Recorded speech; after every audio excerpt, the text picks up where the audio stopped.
এবং ইসলামে কিন্তু ফরজ নামাজটা মসজিদে পড়ার পরে অন্য যে কোনো নামাজ বাড়িতে পড়তে উৎসাহিত করছে। আমার তো মাঝে মধ্যে মনে হয় যে বাড়িতে নামাজ পড়েই বইটা একটু হাতে নেওয়া উচিত। বইটা একটু হাতে নিলাম, নিয়ে একটু যদি পড়ি, ব্রেইনে আলফা ওয়েভ তৈরি হয়েছে। আচ্ছা, অনেকের মাথায় প্রশ্ন আসে যে ভাই নামাজ পড়লাম, ব্রেইনে আলফা ওয়েভ তৈরি হলো, কতক্ষণ থাকবে? এটা বোঝার একটা এক্সাম্পল দেই। ফ্যান একটা চলতেছে, যদি বন্ধ করি সাথে সাথে কি অফ হবে? কিছুক্ষণ ঘুরবে না? অ্যাবসলিউটলি এই ঘটনাটা ব্রেইনে ঘটে। যখন আলফা ওয়েভ, নামাজ পড়লাম, নামাজের পরে যদি 20টা মিনিট পড়ি, 20 মিনিটে দেখবো অন্য সময়ের 1.5-2 ঘন্টার পড়া হয়ে গেছে। তাইলে আর্লি মর্নিং 4-5 ঘন্টা, আর প্রত্যেকবার নামাজ পড়ছি, নামাজ পড়ার পরে যদি 20 থেকে 25 মিনিট করে পড়ি, ইনশাআল্লাহ ব্রেইনে দেখবো 20 মিনিটে 2-2.5 ঘন্টার পড়া হয়ে যাবে। তার মানে বাকি টাইম অন্য যে কোনো কাজই করি না কেন, ইনশাআল্লাহ আমার পড়া, একাডেমিক, তারপরে অ্যাডমিশন, যেই লেভেলে আমি পড়তে চাই, ইনশাআল্লাহ অসাধারণ প্রিপারেশন হয়ে যাবে। এখন হাফেজ যারা হয় তারা পরে আল্লাহর কালাম পড়ে, ঠিক না? এবং কোরআনের গঠন শৈলী কেউ যদি অ্যানালাইসিস করে অবাক হয়ে যাবে, এত সুন্দর মিল। আমি তো আরবি পড়ি, বুঝার চেষ্টা করি।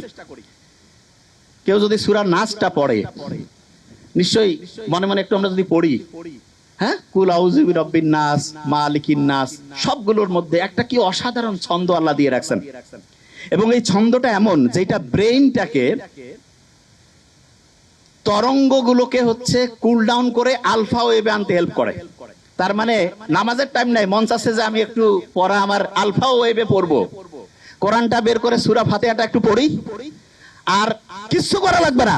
তারপরে হচ্ছে 20 মিনিট পড়বো, ব্রেইন আলফা ওয়েভে ইনশাআল্লাহ 20 মিনিট অটোমেটিক কাজ করবে। অনেকে মনে করে কোরআন পড়তেছি টাইম লস হবে, মূর্খ।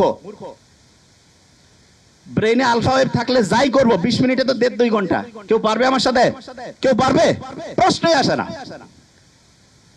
কোরআন যখন পড়ে কেউ, দেখা যাচ্ছে ক্লাসের পড়া হয় না, সাধারণত হাফেজিতে, সাধারণত এখন আল্লাহর রহমতে ট্রেন্ড চেঞ্জ হয়েছে, দেখা যায় যেই ছেলে মেয়ের কোনো বুদ্ধি শুদ্ধি নাই, কয়েক আল্লাহর রাস্তায় দিয়ে দাও, আল্লাহর রাস্তায় দিল, কিন্তু দেখা যাচ্ছে সেও হাফেজ হয়ে আসছে, ঠিক না? তা আল্লাহ তো বলছে যে আমি তো তোমাকে হেল্প করবই, এবং আল্লাহ যে প্যাটার্ন দিয়েছে সেইখানে কোরআন পড়ার পরে আলফা ওয়েভ তৈরি হয়, দ্রুত তার পড়া, দেখা যাচ্ছে শর্ট টার্ম থেকে লং টার্ম মেমোরি সেন্টার রিজার্ভের প্রক্রিয়াটা গতিশীল হয়। তার মানে আমরা 3টা জিনিস অলরেডি শিখছি, শেয়ার করেছি 3টা জিনিস। নাম্বার 1, আর্লি মর্নিং যদি পড়ি, ব্রেইনে কোন ওয়েভ? আলফা। যখন নামাজ পড়লাম তারপরে কোন ওয়েভ? যখন কোরআন পড়লাম তারপরে কোন ওয়েভ? আলফা।